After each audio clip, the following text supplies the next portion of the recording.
Hello mga ka-farmers, good morning, kumusta kayong lahat? So ngayon mga ka-farmers, change topic muna tayo. Meron tayong panibagong tanim, panibagong lipat tanim mga ka-farmers.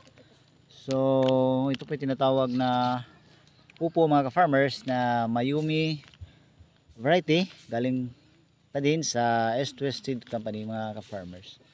So practice tayo ng upo farming mga farmers. So at least meron tayong additional idea sa pag-farming ng upo kung tayo po ay sumubok sa pag-experience mga ka-farmers ng pagtatanim. So inyong makita mga ka-farmers, nakatanim na po tayo sa ngayon. Then marami tayong ginagawa dito sa ating panibagong taniman mga ka-farmers. So based sa aking pagpapractice sa ngayon, share ko lang sa inyo mga ka-farmers yung aming ginagawa kung bakit meron tayong bokong mga farmers. Yung gilid ng ating panibagong lipat tanim ay nilagyan natin ng yung bokong mga farmers, yung niyog na wala ng laman. So pagkatapos ng pagkukupra mga ka-farmers, so meron tayong hindi ko alam kung tawag dito, basta kay bukong ang tawag dito sa amin mga farmers. Inilagay natin sa gilid ng ating panibagong lipat na tanim mga ka-farmers. Yan. So yung edad ng ating tanim mga ka-farmers ay 1 day old, panibagong transplant. Then yung tanim natin mga farmers ay bago tayo nag tanim dito mga farmers ay tayo po ay naglagay ng ipot ng manok at saka pinatubigan. So may purpose po mga farmers kung bakit tayo naglagay tayo ng niyog mga farmers, upang hindi madaling magka-evaporate yung lupa, dahil ngayon mga farmers ay napakainit ng panahon natin. So ginagawa natin para hindi madaling ma-evaporate yung tubig na ating dinidilig sa ating panibagong tanim mga farmers, ay kaya po naglalagay tayo ng niyog.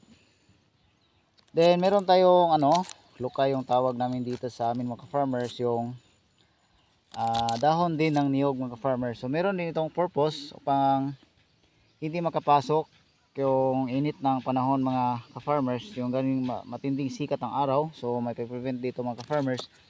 So kaya inilagay natin ito upang ma-minimize yung sikat ng araw na pumapasok sa ating tanim mga ka-farmers. Then punta tayo doon sa kabila. So the same lang po yung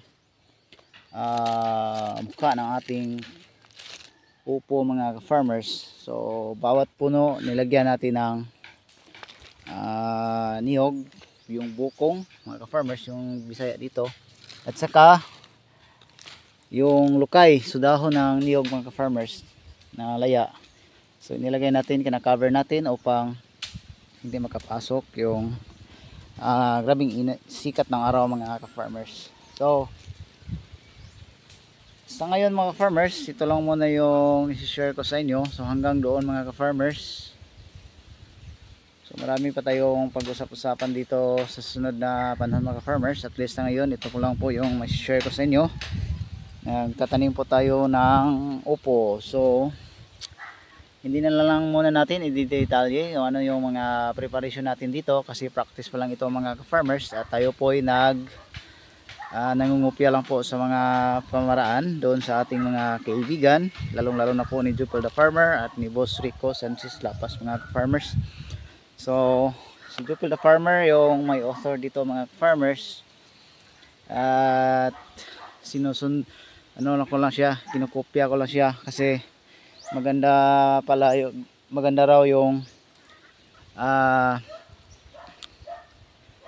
pag-income ng upo farming. So hanggang dito na lang muna tayo mga farmers, at sa susunod meron tayong pag-usap-usapan.